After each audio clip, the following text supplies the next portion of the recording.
আজকে এখান থেকে আমি একটা মেসেজ দিয়ে যেতে চাই। সেই মেসেজটি হলো, হে মুসলিম যুবক, আজকে থেকে তোমরা শপথ গ্রহণ করো, যখনই দেখবা কোরআনের বিরুদ্ধে, আল্লাহর আইনের বিরুদ্ধে কেউ বিচিৎকার করছে, তখনই তোমরা মাঠে ময়দানে লাফিয়ে পড়বা। যতক্ষণ না পর্যন্ত কুলাঙ্গারদের কোনো ফায়সালা না হবে, ততক্ষণ পর্যন্ত ওই ময়দানে তোমরা ঝাঁপিয়ে পড়বা। রক্ত দেওয়া হলেও আল্লাহর রাসূল এবং কোরআনের সম্মান আমরা হানি হতে দিব না ইনশাআল্লাহ। হে মুসলিম যুবক, এখন থেকে দুনিয়াকে নিয়ে রঙের স্বপ্ন বাদ দাও, জিহাদের স্বপ্ন বুকে লালন করো, জিহাদের স্বপ্ন বুকে লালন করো, জিহাদের তামান্নায় উজ্জীবিত হও।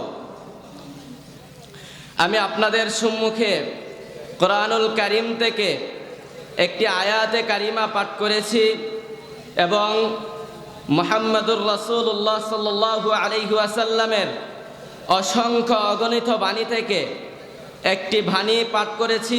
আল্লাহ পাক আমাকে এগুলোর উপর সংক্ষিপ্ত বয়ান এবং গোছালো আলোচনা করার মতো তৌফিক দান করুক।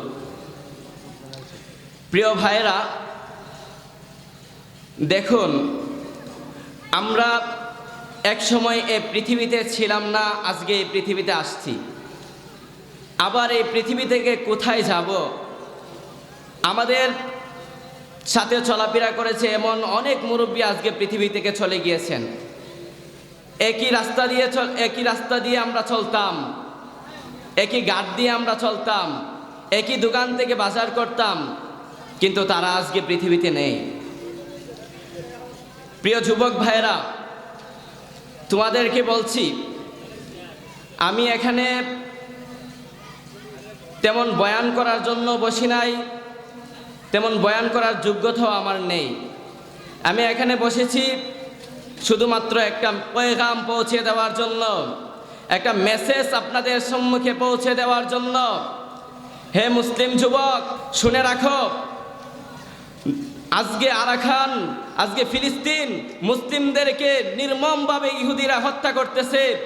আল্লাহ পাক কোরআনের মধ্যে বলেন, কুতিবা আলাইকুমুল কিতাল, তোমাদের উপর জিহাদকে ফরজ করে দেওয়া হয়েছে।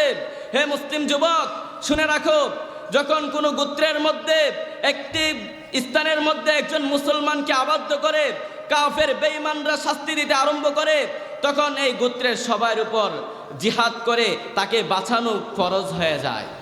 যখন এই গোত্রের কেউ পারে না, তখন এই এলাকার সবার উপর ফরজ হয়ে যায় ওই মুসলিম যুবকটাকে বাঁচানোর জন্য। যখন এই গোত্রের কেউই পারে না, তখন পুরা রাষ্ট্রের উপর ফরজ হয়ে যায় এই মুসলিম যুবকটাকে কাফেরের হাত থেকে বাঁচিয়ে আনার জন্য। যখন এই রাষ্ট্রই পারতেছে না, আশেপাশের রাষ্ট্রগুলোর উপর ফরজ হয়ে যায় ওই মুসলিম যুবকটাকে বাঁচানোর জন্য। যখন আশেপাশের রাষ্ট্র পারতেছে না, তখন গোটা উম্মতের উপর ফরজ হয়ে যায় ওই মুসলিম যুবকটাকে বাঁচানোর জন্য। হে মুসলিম যুবক, আজকে নির্মমভাবে ফিলিস্তিনিদেরকে হত্যা করা হইতেছে, নির্মমভাবে ফিলিস্তিনিদেরকে হত্যা করা হইতেছে। ছোট্ট ছোট্ট শিশুদেরকে ঘর থেকে নিয়ে তারা মুসলমানদেরকে যেভাবে ইচ্ছা সেভাবেই তারা ব্যবহার করতেছে। হে মুসলিম যুবক, তুমি মনে করিও না যে তাদের পর্যন্তই তাদের হিংস্র আচরণ এসে ক্ষান্ত হয়ে যাবে। না না, এমন একদিন আসবে যেই দিন তোমার উপরও এই অবস্থা বর্তাইবে, তখন তুমিও পালাবার পথ পাইবা না।